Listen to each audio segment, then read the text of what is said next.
Galton, this British gentleman in the 1880s. That is historian Paul Lombardo. Anyway, Francis Galton, he was this British scientist, kind of a polymath. Categorizer of all things. Categorizer of all things. Yeah. Great measurer. I mean, he apparently walked around London with a pin in his pocket and a piece of paper, quantifying the number of women that he found were attractive. Oh. On the left side of his pocket, it's an apocryphal story, and on the right side, women that he did not find attractive, to get a statistical measure of attractiveness. He was like upset. He measured everything. He measured right? everything: Just the size of a skull, the height of humans. The other thing, kind of crazy thing, is that he was related to Charles Darwin. They were cousins. And when Darwin publishes his opus on the origin of species, Francis Galton picks up his cousin's book, gives it a little skim, and it completely shook him.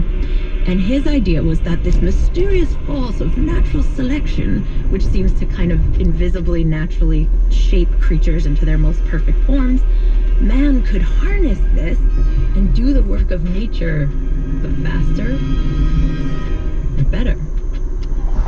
Because through his measuring, his statistics, his research, Galton had become convinced that it wasn't just, like physical traits that got passed down from generation to generation. But also mental traits, the ability to think clearly, the ability to remember well. Galton was certain. All those things could be inherited. And not just physical and mental, but moral characteristics and traits could be inherited. Galton's idea was that if you could measure everything, if you could measure these human qualities, then you could breed people just like you bred animals. Breed for the traits you want, breed out the ones you don't. If you did this selectively, he really thought that he would make a better human race. And he comes up with a word, eugenics, which is Greek for good birth.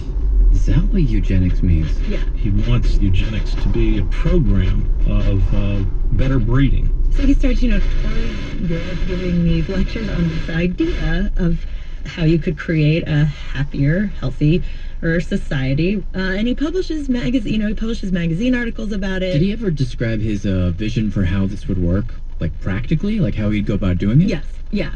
This part I feel like less people know about. He actually goes and writes a sci-fi novel called Can't Say Where. Can't Say Where. Yeah. Interesting. He never published it, but and then after he died, his niece tried to destroy it. But a lot of it has been salvaged and typed up. Do you want to hear some of it? I actually have it. Yeah, totally. I should say, I really am tempted to do this in a fake British accent, but what do you think?